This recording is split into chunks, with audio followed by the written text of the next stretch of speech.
Hello, we are the consulting team from the Stephen M. Ross Group, and we are excited to be meeting here today with you, Kirsten, the owner of Green Valley Farms. I'm Grace Martin, I'm the manager. I'm Lydia Willette. I'm the partner. I'm Sophie, I'm the director. I'm Fiona, I'm the senior associate. I'm Kirsten. I'm the owner of the Green Valley Farm. So, as agriculture consultants, we are no stranger to the fact that many US-based farmers can't afford to retire. Even after selling off most of their farmland assets, lack of financial knowledge and planning puts many hardworking families at or even below the poverty line. Despite your role as the backbone of America, we are well aware that you are not getting the treatment that you deserve. This is where we come in. As a team that specializes in agricultural consulting, we have worked with small mom and pop farms such as yourself, as well as commercial farms, to make sure that you are set up for success. This brings me to an exciting new change in the tax law that directly benefits you, Kirsten. Section 70437 of the One Big Beautiful Bill includes a change in tax law for capital gain sales of farmland property. The impact of this change is that any tax liability resulting from the sale of your farmland when you do decide to retire can be paid out in 4 annual installments rather than one large lump sum right up front. This will help us to help you. It gives you more money back right in your pocket immediately after the sale, meaning we can create a more comfortable and secure retirement plan for you. So why this change? The capital gain from the sale of farmland property is part of the provisions within the One Big Beautiful Bill Act. This act introduced specific tax provisions to provide financial relief and flexibility for farmers. They wanted to address the substantial tax bills that can arise from transactions and encourage the preservation of agricultural land for farming. This will ease the immediate financial strain on the seller and make generational transfers of family farms more feasible and less likely to force liquidation of assets to taxpayers. So what exactly has changed? Previously, the entire capital gain from the sale of farmland was owed and paid in the year that it occurred. Now, capital gains from the sale are paid over 4 years in equal installments. But there are a couple requirements for this to take place. The first requirement is a qualified seller.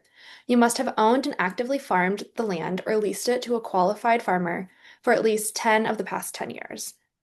The second requirement is a qualified buyer. The buyer must be a qualified farmer who will use the land for agricultural purposes. And finally, the use covenant. The sale must include a legally binding 10-year covenant that restricts the land's use to farming or agricultural purposes. The allowance of capital gains that enables farmers to be taxed across 4 years is a big relief for those who wish to keep a greater portion of their income from a single year in their pockets. The tax burden has been spread out and in this way lessened. However, another important qualification to this treatment exists. Let's consider a farmer, Bob, who at the end of summer 2025 wishes to sell his 20-year-old alfalfa farm to his neighbor, developer Andy. Andy's plan is to transform the fields into a new neighborhood at the outskirts of Ann Arbor, and he's been excitedly talking to Bob about his hope to purchase his farmland. Bob likes developer Andy, but before signing the deal, he stops to consider the tax implications of selling to Andy.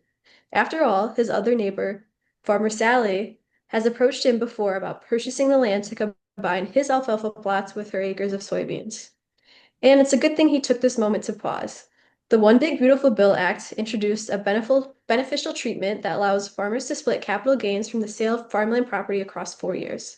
But the purchaser has to use that farmland as farmland. In fact, this aspect of the deal is so crucial that an agreement to use that property for farmland for 10 years from the date of sale must be signed and included in the documents given to the IRS.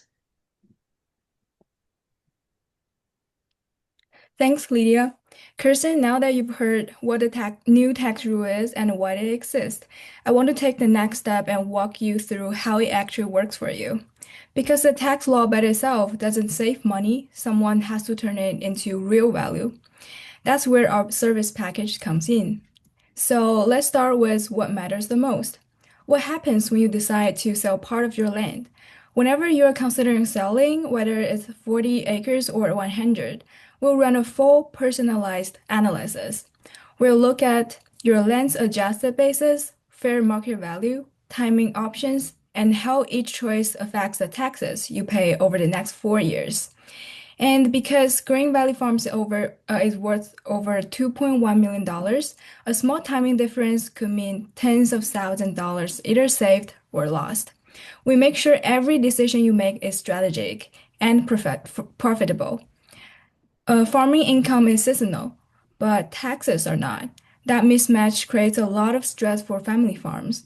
So part of our service is quarterly check-ins, not because we like meetings, but because corn prices change, soybean demand shifts, and interest rates move. And your plan has to move with them. We help you map off when each installment payment hits and how much to set aside during harvest and how the leftover cash can support your long-term retirement goals. At the end of the day, our mission is simple.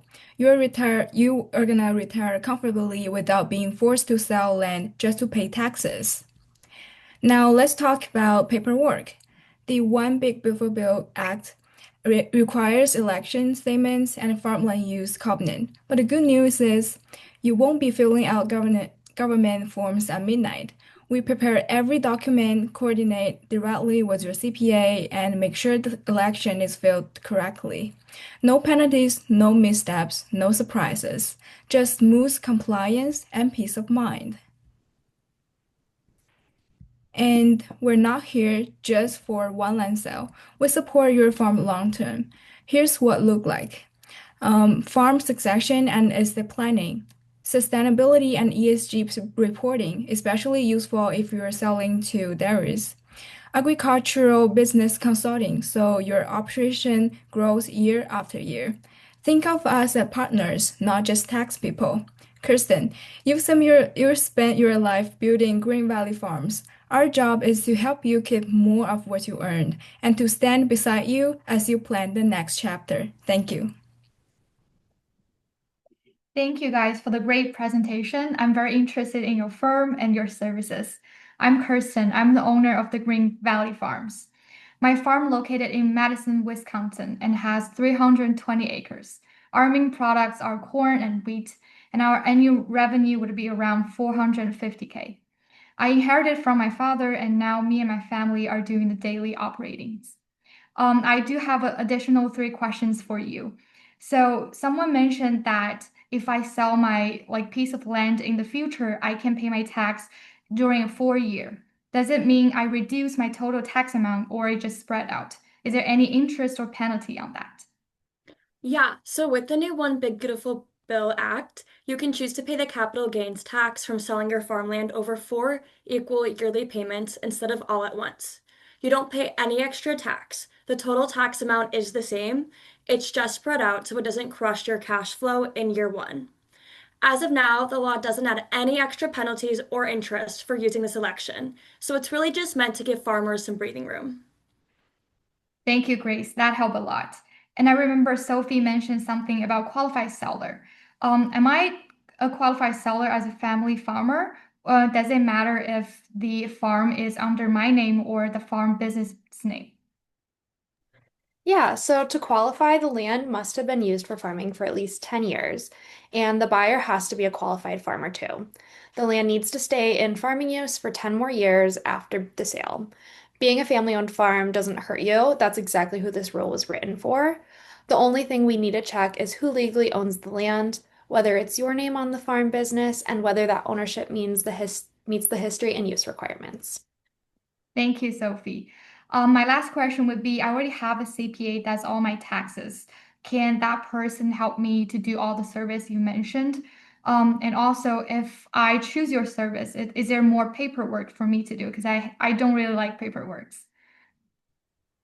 Yeah, that's a great question. So you will not have to do all the paperwork yourself. Your CPA can make the election right on your tax return for the year you sell the land. The OBB Act just requires a simple election statement and the farmland use covenant paperwork. So we'll help you prepare those documents and coordinate with your CPA so it's not any extra work for you. Thank you so much. That really solved all my concerns. Thank you so much for meeting with us, and we look forward to the opportunity of potentially working with you.